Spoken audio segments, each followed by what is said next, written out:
No matter where you are in America, sometimes the road less traveled is the one best traveled. We teamed up with Smithsonian Magazine to find small towns that stood out.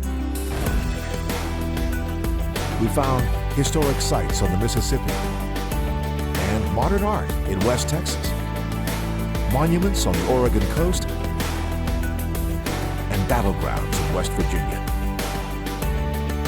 They are places that have bred heroes, inspired artists, and thrilled explorers.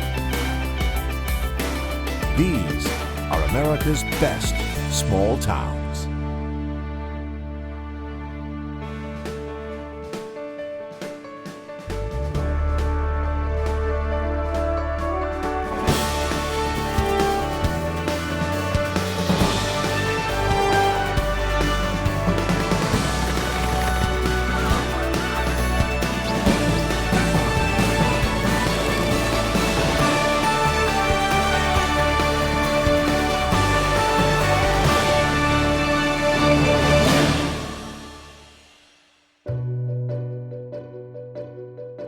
Our journey begins in dusty West Texas, in a place Smithsonian Magazine calls a fly speck.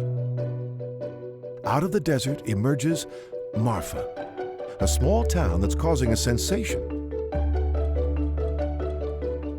In 1971, a famous American artist named Donald Judd arrived with his family and a truck full of his work. After years in New York, Judd craved clean, open spaces to display his art. He settled in this former Army office building. Next door, Judd created some of his first large pieces, like these 15 untitled works in concrete.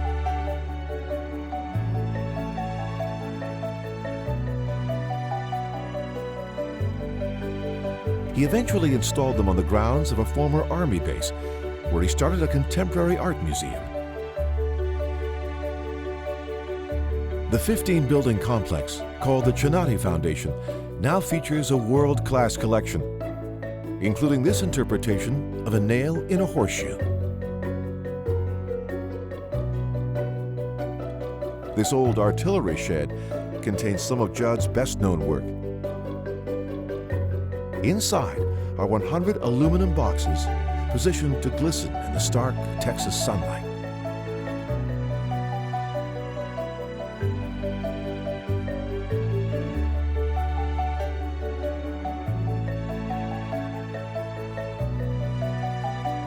Over 2 decades, Judd bought more than a dozen buildings here, gradually transforming Marfa into what it is today, one of the best towns in America for the arts.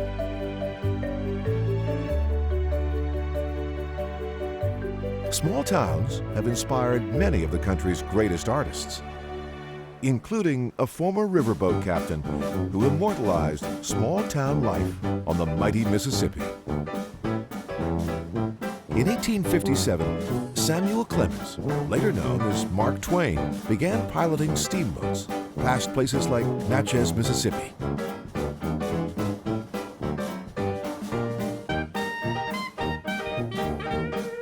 At the time, Natchez was home to some of the richest men in the country. They made their fortunes off cotton and slaves.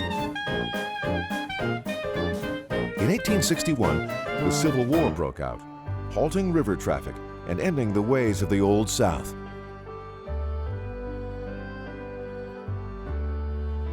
Two decades later, Twain returned to Natchez and wrote that it was an attractive town and always had been.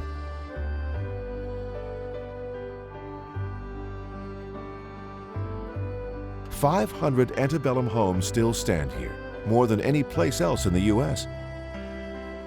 They include the Melrose Estate, run by the National Park Service, and Dunlith, now an historic inn.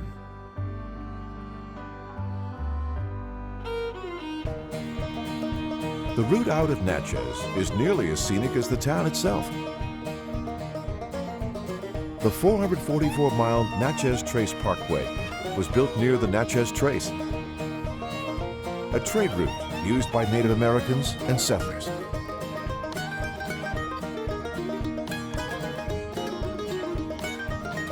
The modern road stretches north through Mississippi, not far from one of America's best literary small towns. This is Oxford, Mississippi, on the day of their annual double-decker arts festival. It's fitting for a place that Smithsonian Magazine says prides itself on being an intellectual oasis. Oxford is home to Square Books, one of the country's best-known independent bookstores. Part of it is devoted to the town's most well-known resident, William Faulkner, who lived south of the square. A modern-day writer owes much of his fame to Oxford. In 1981, a young man named John Grisham earned his law degree from the University of Mississippi in Oxford. He later overheard a court case that inspired his first novel, A Time to Kill. Now, the fiction icon spends part of the year in this Victorian house. The grounds even include a place to play baseball, the author's favorite sport. Small towns help pave the way for big dreams in Mississippi and Maysville, Kentucky. In the 1940s, a teenager named Rosemary Clooney gazed at the Ohio River and dreamed of becoming a star. She made her singing debut at 13. By 20, she was famous, appearing with Bing Crosby in White Christmas and singing hit songs like Mambo Italiano. In 1982, she opened her Hollywood home to her nephew, George Clooney. He'd recently left nearby Augusta, Kentucky to study acting. In 2008, Clooney chose Maysville's Washington County Opera House for a red carpet screening of his movie Leatherheads. Outside, Clooney signed autographs, along with co-star Renee Zellweger.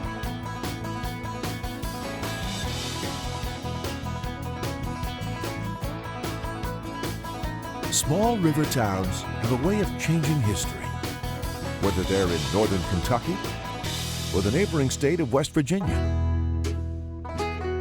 Harper's Ferry sits at the juncture of the Shenandoah and Potomac rivers.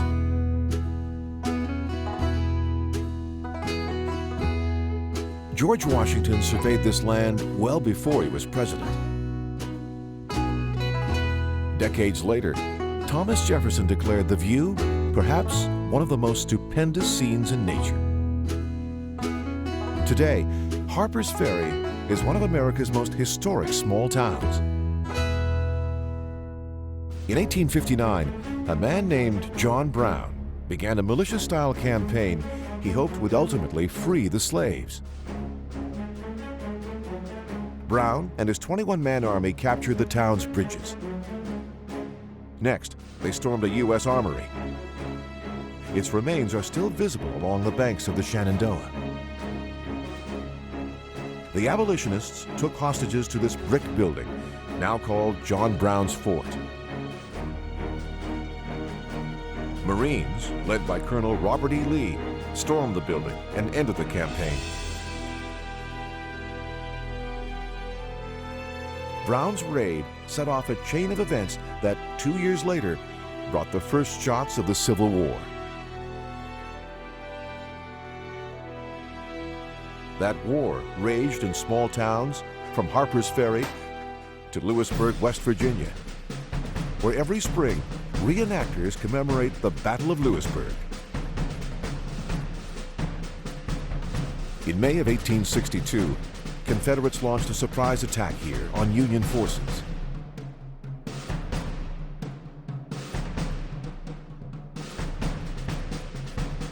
Despite being badly outnumbered, the Northerners won and seized hundreds of weapons, including a cannon. The battle gave a much-needed boost to Union morale. At the time, an ambitious young railroad worker was bringing supplies to Union forces. His name was Andrew Carnegie, and his legacy lives on in this historic small town at Carnegie Hall. After the steel baron made his fortune, he turned to philanthropy. Today, there are 4 Carnegie Halls. The others are in New York, Pittsburgh, and Scotland. This structure was originally part of a local women's college. It's now an arts and education center.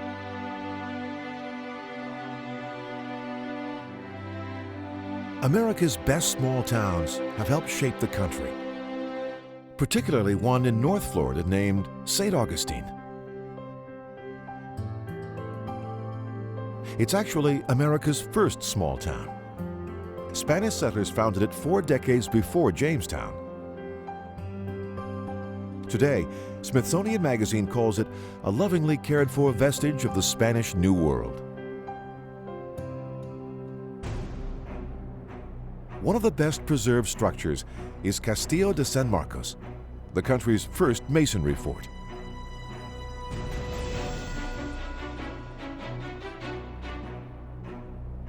It was built in the late 1600s, over 23 years. And it was never conquered, thanks to a 40-foot moat and double drawbridge entrance.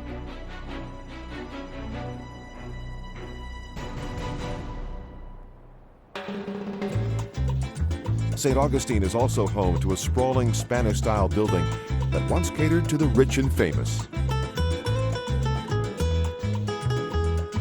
Oil tycoon Henry Flagler began building the Hotel Ponce de Leon in 1885. He spared no expense. For the exterior, he chose a Spanish Renaissance revival style. For the interior, he hired acclaimed artist Louis Comfort Tiffany, son of the man who founded Tiffany & Company.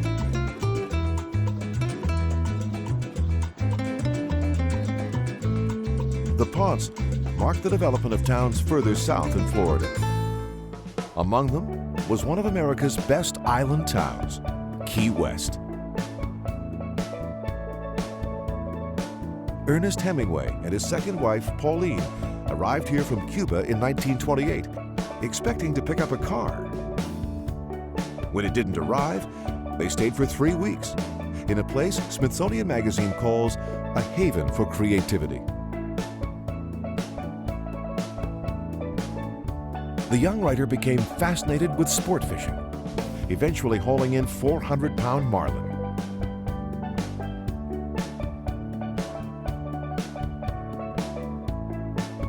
Hemingway later settled in this Spanish colonial home on Whitehead Street. He had some of his happiest years here, working in the morning and fishing in the afternoon. In the decade that followed, his distinct writing and masculine image brought him international fame.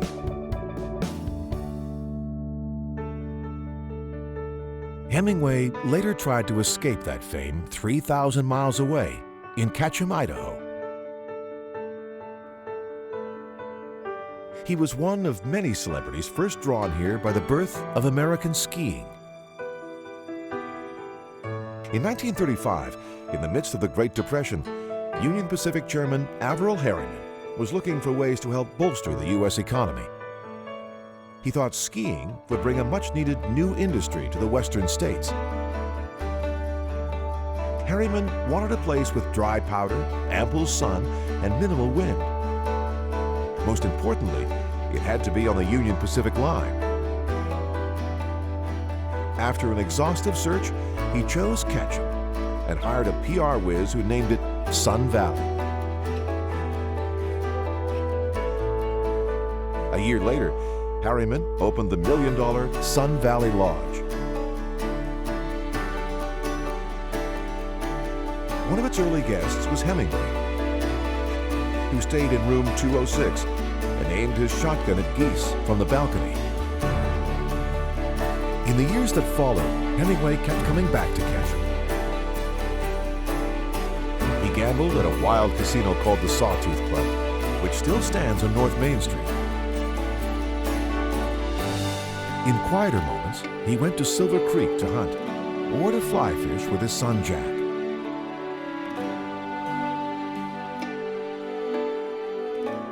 Tragically, in 1961, Hemingway took his own life in the foyer of his Sun Valley house. He's buried in a simple grave in the Ketchum Cemetery beneath 3 spruce trees. The American West is a land full of triumph and tragedy. And one businessman managed to capitalize on that in the 1890s. His name was William F. Cody, better known as Buffalo Bill. In 1896, he strategically founded the town of Cody, Wyoming, close to the country's first national park, Yellowstone. He predicted the park would attract a lot of visitors who'd need a place to stay. By then, Buffalo Bill was famous for his traveling show about the travails of the Old West. Cody has become one of the best gateway towns to Yellowstone, which stretches across northwest Wyoming into Montana and Idaho.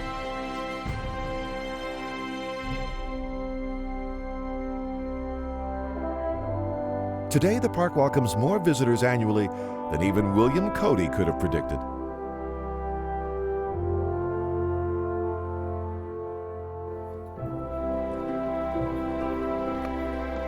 Three million people come through each year to see hydrothermal displays like Clepsydra Geyser, or to marvel at the natural formations such as the Grand Prismatic Spring.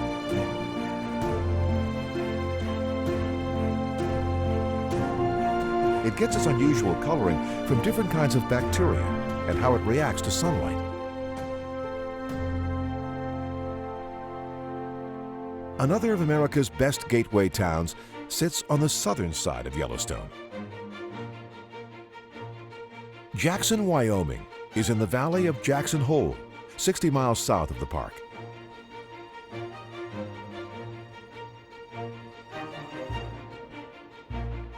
The town revolves around a unique square where Elkhorn gates have stood since 1960. They were constructed from antlers shed by bulls at the nearby National Elk Refuge.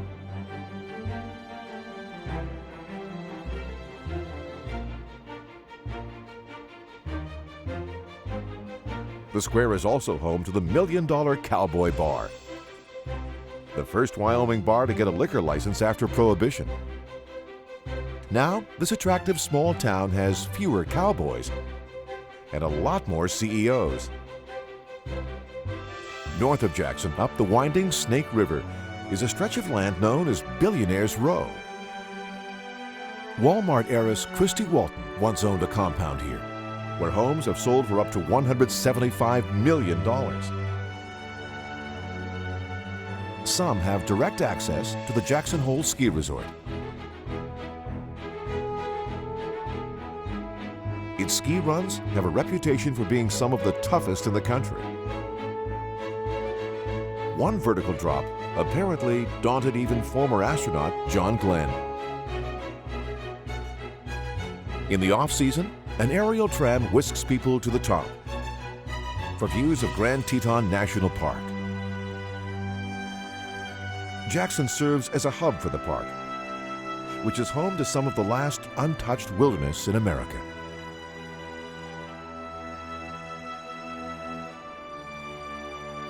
It exists thanks in large part to John D. Rockefeller. He bought up 35,000 acres here in the 1930s and later donated it to the federal government. According to local legend, Rockefeller hiked these hills and envisioned a place where people could soak in the view.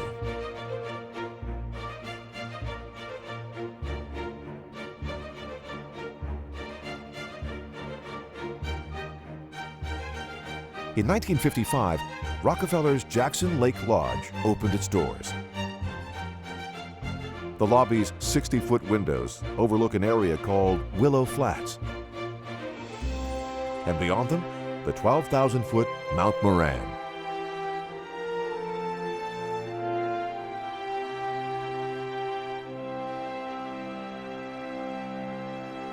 small towns opened up this midsection of the Rockies.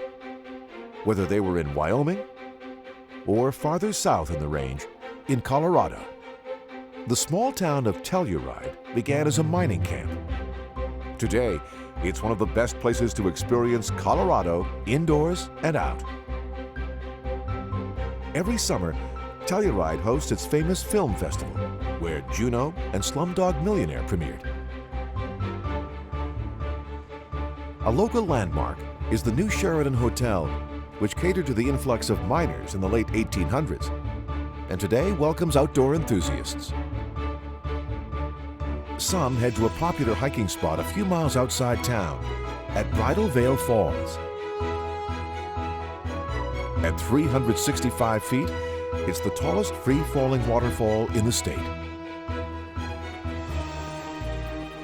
These mountains are also home to the Durango and Silverton Railroad, located a few hours south of Telluride.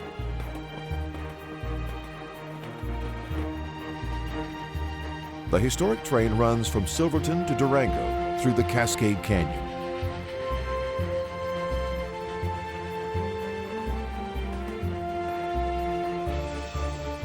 It's been rumbling past rocky crags here since the late 1800s, when it was used by miners to haul gold and silver ore from the mountains. Precious metals drew miners to another Colorado town, later known for its glitzy celebrities.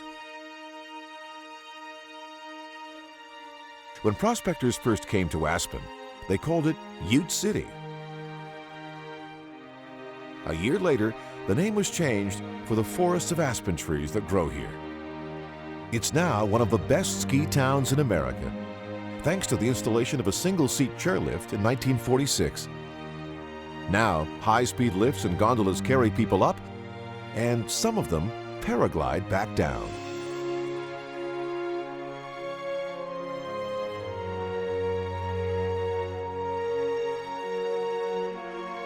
This small town has long given stars a respite from big city living. Actor Kevin Costner settled on this ranch after he spent decades searching for the perfect Western getaway. He now owns 165 acres outside Aspen, where he says he has the best view in the world. America's best small towns help people get away from it all. In the mountains of Colorado and amid the red rocks of Arizona. This is Sedona, in the heart of the vast Cocomino National Forest. These 1,200-foot spires make up Cathedral Rock, which some believe contains mystical powers. Legend has it that the central pillars are two lovers frozen in time for failing to appreciate each other. It's one of the many sites that's helped put Sedona at the center of the New Age movement.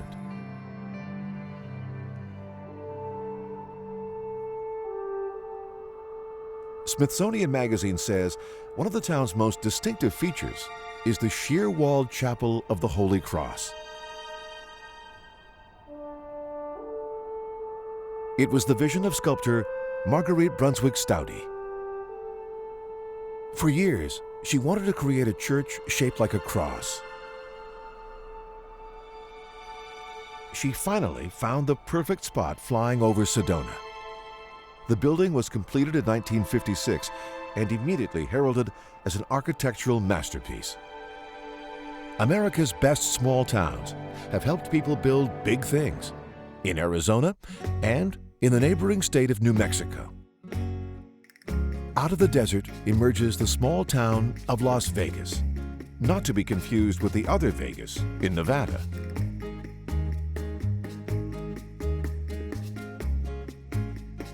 In the late 1800s, the railroad arrived and brought with it an Englishman named Fred Harvey. He soon built the Grand La Castaneda Hotel. It was the crown jewel of his Harvey House hotels, a successful chain he started to help civilize the Wild West. It sits in one of 9 historic districts where Billy the Kid and Doc Holliday caroused in the early 1880s. You can still find rebels riding through the New Mexico desert. Particularly in one of America's most unique small towns. This is Espanola, population 10,000.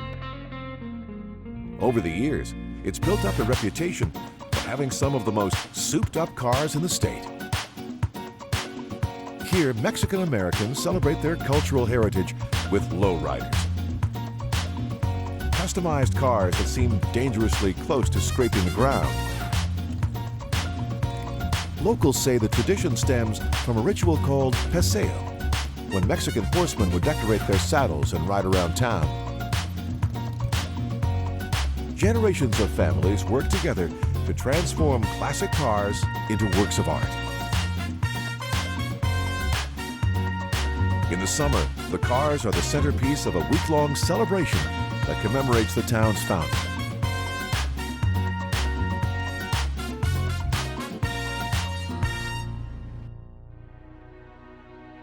Something about small New Mexico towns inspires artists, whether they express themselves on a car or a canvas.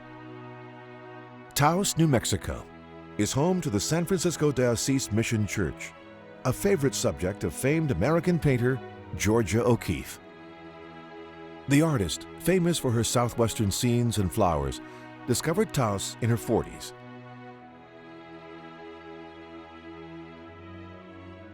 For 17 years, O'Keeffe came to Taos every summer, painting scenes in town and outside it.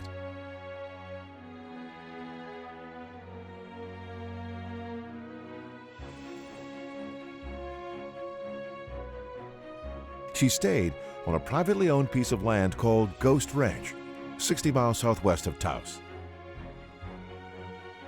It's now a 21,000-acre education center and home to one of O'Keeffe's most cherished spots, Kitchen Mesa.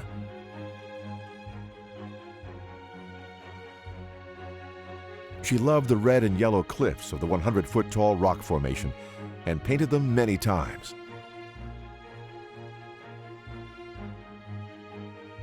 She also adored Pedernal, with its signature flattened mesa. When O'Keeffe died in 1986, at the age of 98, her ashes were scattered at the top. Smithsonian Magazine says today, Taos still speaks to artists who come for the flash of a passing spirit and the quality of the light.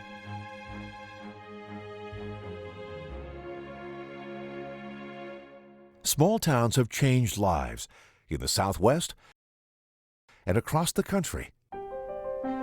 In the lush foothills of New England, home to Montpelier, Vermont. It's the nation's smallest state capital, but it's helped change the course of history. Vermont was the first state to abolish slavery and the first to allow civil unions for gay couples. At the top of the Capitol Dome is Ceres, the goddess of agriculture. She stands above this historic town where residents brag there is no McDonald's. Instead, the people here opt for slow food. Grown in this fertile valley and sold at picturesque farmers markets throughout the year. New England towns are known for forging new paths, both in Vermont and the neighboring state of Massachusetts. In 1620, the Pilgrims arrived at Cape Cod, and the first place they landed was Provincetown. In 1910, the Pilgrim Monument was dedicated in their honor, even though they ultimately settled across the bay in Plymouth. The granite structure overlooks what Smithsonian Magazine describes as a splendidly intact 19th century village. P-Town later became known for its theater scene. Marlon Brando, Al Pacino, and Barbra Streisand all performed here as young actors. Surrounding Provincetown is Cape Cod National Seashore, 40 miles of pristine beaches that look much as they did when the Pilgrims sailed past. America's first small towns were in the east, but the development of western states began someplace surprising, in Marietta, Ohio. It's one of the best small towns in America to learn about the Revolutionary War. In 1788, a freedom fighter named Rufus Putnam arrived at the juncture of the Ohio and Muskingum rivers. He was among 48 veterans who ended up founding the first chartered city in the Northwest Territory. Many of those men are buried in Mound Cemetery, which is believed to hold more Revolutionary War officers than any place else in the country. It's centered around a Native American archaeological site, brought to attention by the Smithsonian Institution.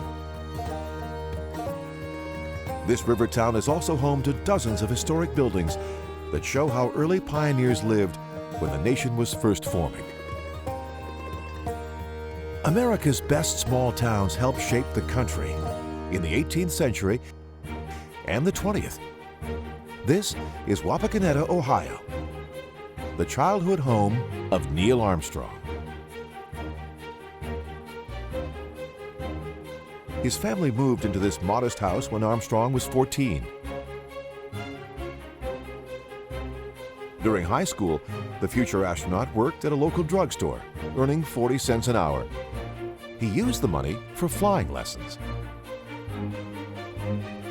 In July 1969, Armstrong became the first man to walk on the moon. Space enthusiasts can get their fill of moon memorabilia at Wapakoneta's Armstrong Air and Space Museum.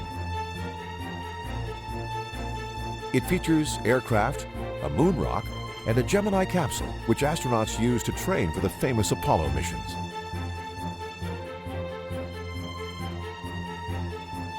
Small Midwestern towns have bred some of America's most beloved heroes, including a man known as Ike.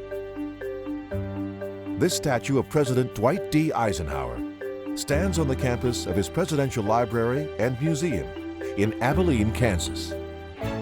Ike was raised in this white frame house, where Smithsonian Magazine says the seeds of the 1950s American dream were planted. The home is now part of the museum grounds.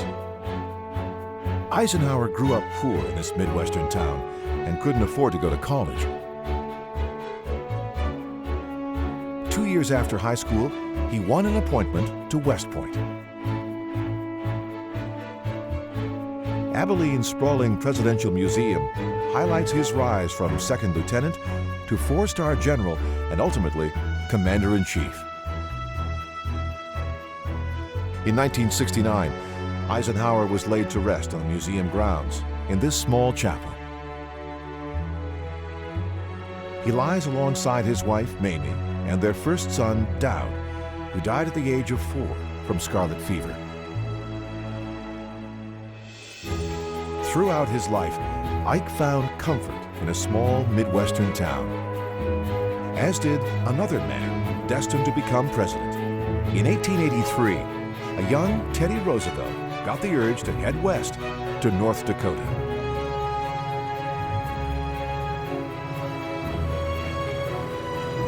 Just 23 at the time, he boarded a train for the Badlands. He wanted to hunt buffalo before they disappeared.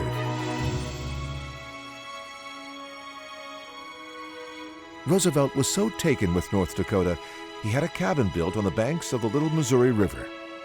5 months later, it became his refuge after he lost his mother to typhoid fever and his wife to kidney disease. They both died on Valentine's Day, 1884.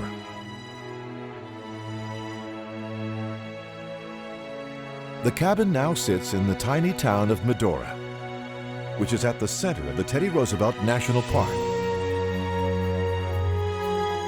Medora serves as a hub for the thousands of visitors who want to walk in Roosevelt's footsteps and see this unspoiled landscape.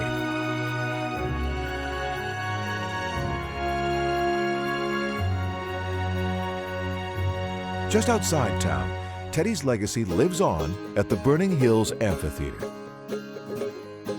It was built on the 100th anniversary of Roosevelt's birthday in 1958. Back then, Medora was in danger of becoming a ghost town. The theater helped revitalize it. Generations of local residents now work together to put on these high-energy Americana shows. This performance is about Roosevelt's days as a rancher, when Medora was still a rough and tumble town. The West was won in small towns, both in North Dakota and South Dakota, in places like Deadwood. It was the setting for the hit HBO series of the same name. Today, Deadwood is one of the best towns to revisit the Wild West, when this town was chock full of gunslingers and gold seekers.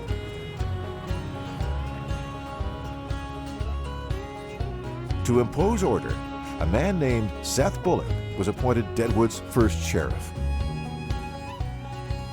He turned the town around and later built the Bullock Hotel on Main Street, which was considered one of the premier luxury hotels of the time.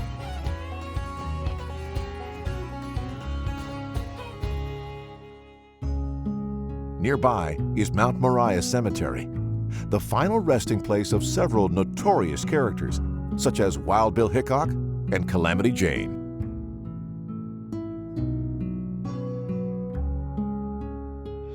Around the same time Deadwood was booming, a small town in southeast Minnesota was enjoying its golden age.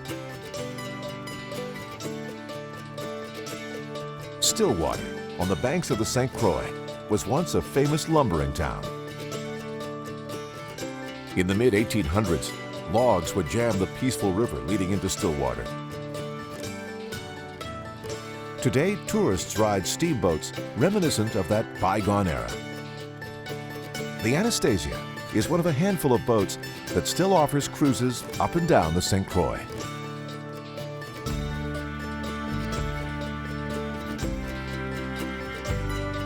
Standing high above the river valley is the historic Washington County Courthouse.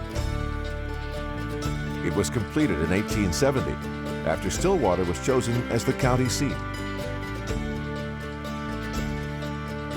The town grew rapidly as people poured in to take care of government and legal affairs.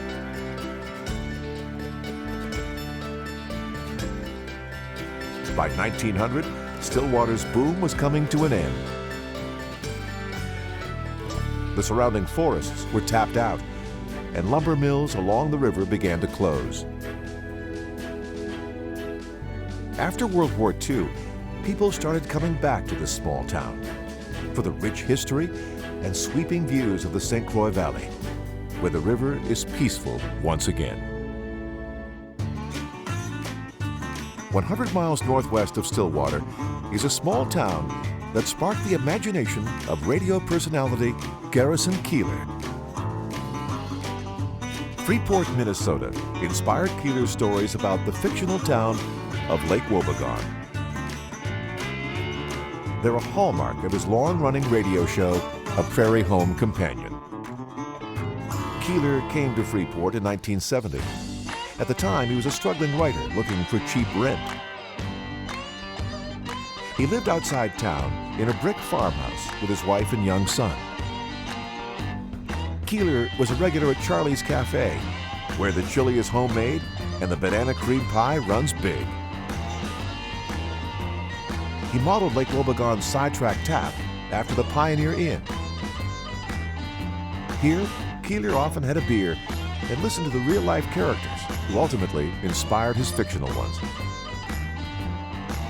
Small Minnesota towns have brought success to both writers and entrepreneurs. This is New Ulm, located in southern Minnesota. A German immigrant named August Schell helped found the town. Then opened up a brewery on the banks of the Cottonwood River. Over the years, he built the small company into a booming business.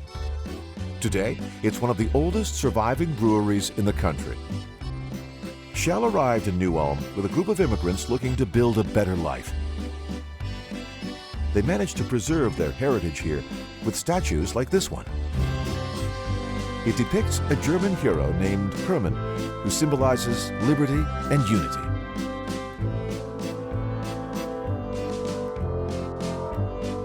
The Cathedral of the Holy Trinity features German Baroque architecture.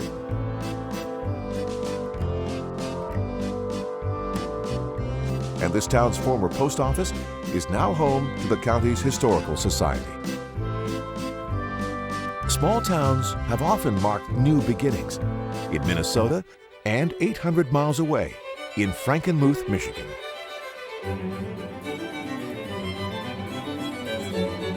In 1845, 15 settlers from the German kingdom of Bavaria came here to support struggling German pioneers. Frankenmuth thrived, which led to the formation of 3 other German colonies in Michigan. More recently, this small town turned itself into Little Bavaria and draws nearly as many visitors each year as Yellowstone. They flock to the sprawling Bavarian Inn for the town's Christmas extravaganza. Local restaurants are known for their chicken dinners, which are so famous, Frankenmuth has become the #1 consumer of chicken in the world. America's best small towns offer up unexpected surprises in Michigan and Wisconsin. This is New Glarus, better known as Little Switzerland. In 1845, Swiss pioneers built a wooden hut where the Swiss United Church of Christ now stands.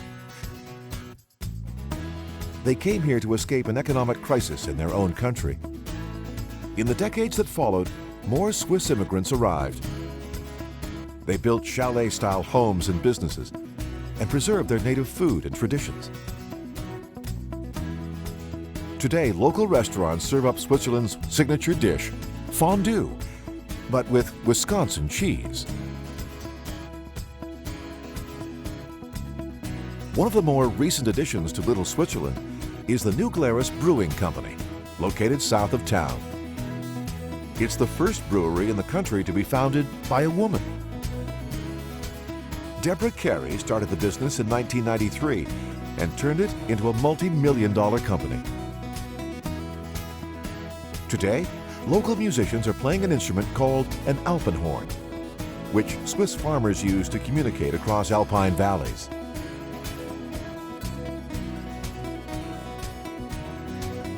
The Careys' small business success impressed even the White House.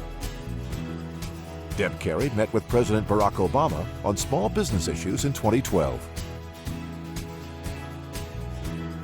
America's best small towns can steal the political spotlight in the Midwest and more than 2,000 miles away on the California coast. This is Carmel by the Sea, which made headlines in 1986 when actor Clint Eastwood was elected mayor. The native Californian has long called this small town home. As mayor, Eastwood helped preserve the natural beauty here. This coastline is home to some of the richest marine life in the state. South of town is the Carmelite Monastery, where Catholic nuns devote themselves to a life of prayer and meditation. Visitors can come to this scenic spot. Public Mass is held 6 days a week.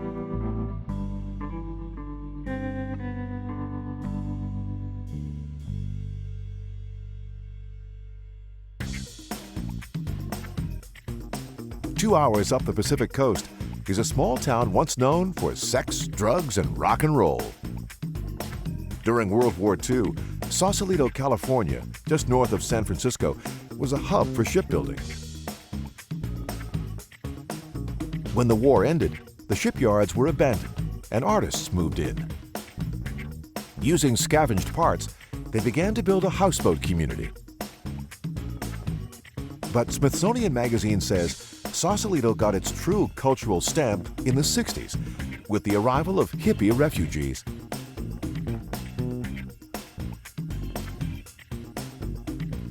Many artists still live on these waters, though the houseboats have gone significantly more upscale.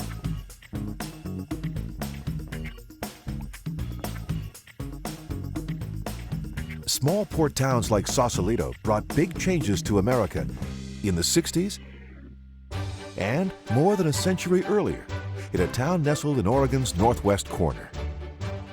Astoria sits at the mouth of the Columbia River, where massive vessels enter from the Pacific.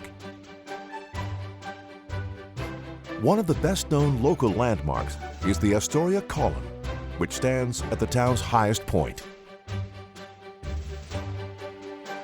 Citizens raised more than $1 million to restore it. The artwork shows interactions between European settlers and Native Americans, as well as the arrival of Lewis and Clark. They arrived here in the winter of 1805, at the end of a long journey exploring the uncharted West.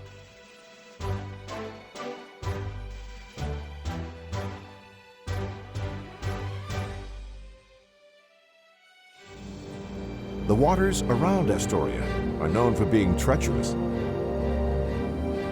The Peter Iredale ran aground on this coastline in 1906 when she couldn't escape strong winds and currents near the Columbia River entrance. Her rusting remains were featured in the 2009 film, The Road.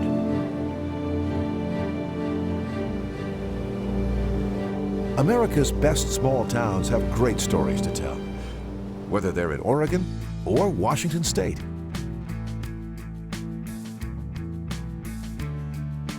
In the 1990s, Roslyn became a main filming location for the hit show Northern Exposure. The series was about a New York doctor sent to practice in a remote Alaskan village. The show's producers thought Roslyn's scenic location made it the perfect stand-in for a small Alaska town. The Roslyn Cafe was even featured in the opening credits. But this town has a rich history beyond Hollywood. Native Americans inhabited this land until 1886, when white men discovered coal here. Immigrants worked and died in Roslyn's mines. Many are buried in the sprawling Roslyn Cemetery. It's made up of 26 separate cemeteries belonging to different ethnic groups. The diversity in small towns has led to both cooperation and conflict. This is Sitka in southern Alaska.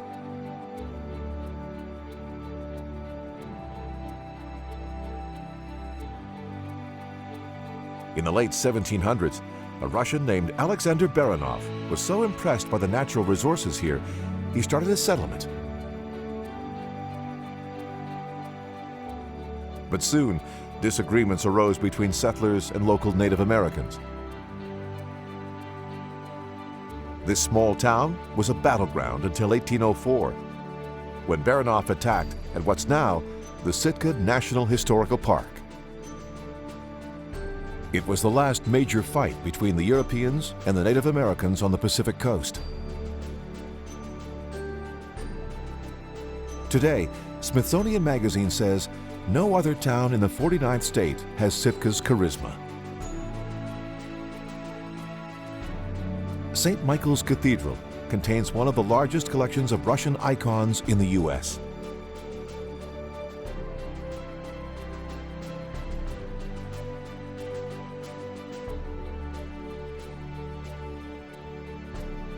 Sitka is also home to a remarkable collection of totem poles, donated to the town by Native American leaders throughout Alaska. Many tell unique stories about the first inhabitants of this rich and rugged land.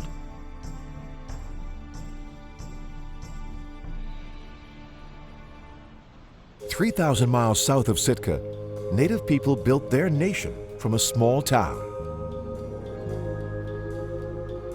In the late 1700s, Hawaii's king chose Lahaina as its capital. His family ruled here for 2 decades, as Lahaina was transformed into a whaling town. Hundreds of sailors came to local bars and dance halls. Among them was Herman Melville, author of Moby Dick.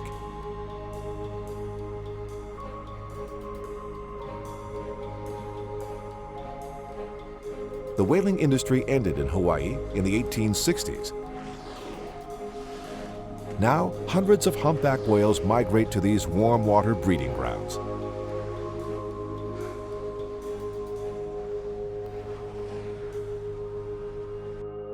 They're just one of the many unexpected things you can find in America's best small towns. Whether they sit in the sparkling waters of the Pacific or amid the still water of Minnesota, these are the places where immigrants started fresh and businessmen dreamed big. Small towns have given America's artists room to breathe, and its literary giants space to think. They are the backbone and the heartbeat of a nation built one town at a time.